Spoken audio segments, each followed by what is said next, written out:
جو آل ابو طالب علیہ السلام ہیں، آپ کی جو اولاد ہے، انہوں نے کس طرح سے اسلام کے اندر اور اسلام کی بقا کے، اسلام کے فروغ کے لیے قربانیاں دی، ان کے فضائل کیا ہیں، ان کے مناقب کیا ہیں، اس پہ کچھ ناظرین کے لیے ارشاد فرمائیں۔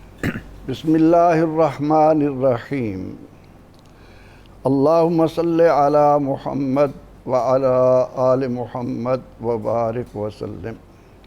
بہت شکریہ محترم ڈاکٹر صاحب۔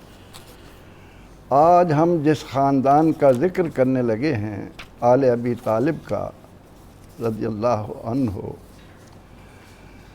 یہ وہ نفوس قدسیہ ہیں کہ قرآن کریم نے انہیں ساجدین بھی کہا، اور پھر آگے چل کر ان کی طہارتوں کے اس قدر چرچے کہ آج ہم اس خاندان کے جس مقدس فرد کا نام اپنی زبان پر لاتے ہیں، ان کی شانیں تو بڑی ہوئی ہیں، سبحان اللہ۔ لیکن ہماری زبان ایک ایک نام سے طہارتوں کے، نظافتوں کے، پاکیزگیوں کے چشموں سے سیراب ہوتی چلی جاتی ہے۔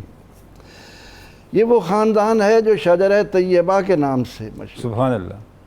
مثل شجرۃ طیبہ، کلمۃ طیبۃ کشجرۃ طیبہ اصلها ثابت فرعها فی السماء۔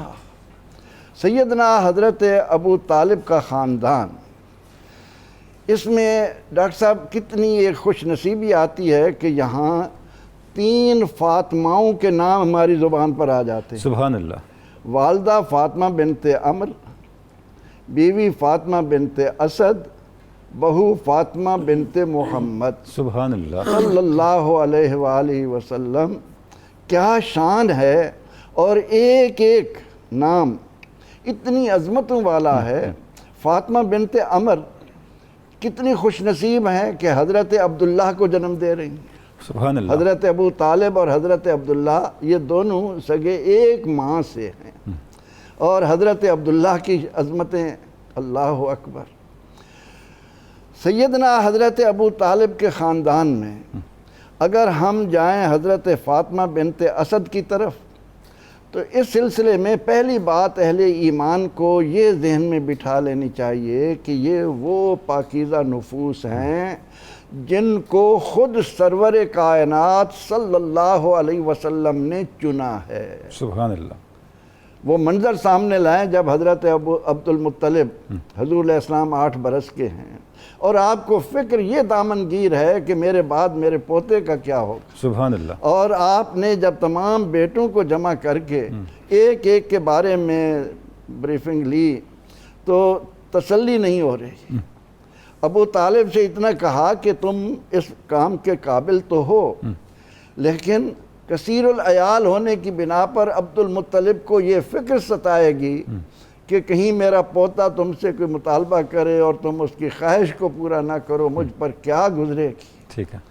لیکن تمام باتوں کو دیکھنے کے باوجود حضرت عبد المطلب نے آخر کار فیصلہ محمد عربی صلی اللہ علیہ وسلم کو دیا۔ سبحان اللہ، سبحان اللہ۔ ڈاکٹر صاحب یہاں پر میں زور دے کر ایک بات کہوں گا کہ عیسیٰ علیہ السلام دنیا میں آتے ہیں، اعلان کرتے ہیں آتے ہوئے ہی، انی عبداللہ اعطانی الکتاب وجعلنی نبیہ۔ کلیم اللہ دنیا میں تشریف لائے، ان کے سامنے دائیاں بلائی جاتی ہیں، کسی کو منہ نہیں لگاتے۔ ان کے بارے میں یہ تسلیم کیا جائے، اور محمد عربی صلی اللہ علیہ وسلم وَلِكُلِّ نَبِيٍّ فِي الْأَنَامِ فَضِيلَةٌ وَجُمْلَتُهَا مجموعۃ لمحمد۔ سبحان اللہ۔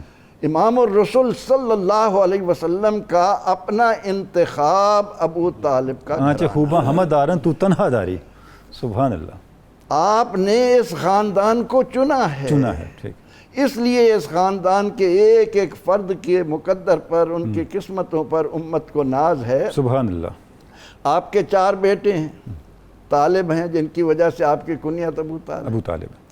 آپ کے بیٹے عقیل بن ابی طالب ہیں، آپ کے بیٹے جعفر ابن ابی طالب ہیں، آپ کے بیٹے علی مرتضیٰ کرم اللہ تعالی وجہہ الکریم ہیں۔ سبحان اللہ۔ اب ان میں سے اگر ہم علی مرتضیٰ رضی اللہ عنہ کی شان بیان کریں، عمر چاہیے، اگر ہم جعفر بن عبداللہ کی طرف جائیں عمر چاہیے، عقیل بن ابی طالب کی طرف جائیں کیا عظمتیں ہیں کہ اس خاندان نے ابتدا میں پیغمبر رحمت صلی اللہ علیہ وسلم کے ساتھ وہ حسن سلوک، وہ پیار، اور میں تو ان کی قسمت پر اس لحاظ سے بھی رشک کرتا ہوں کہ جنہیں رسول اللہ کا جھوٹا ملتا ہوگا، اللہ اکبر، جنہیں رسول اللہ کا بستر دیکھنے کو ملتا ہوگا، ان کے نصیب کا کیا کہنا، جن کے ساتھ ان کو کھیلنا اور کودنا نصیب ہوتا ہوگا، اس شان سے یہ خاندان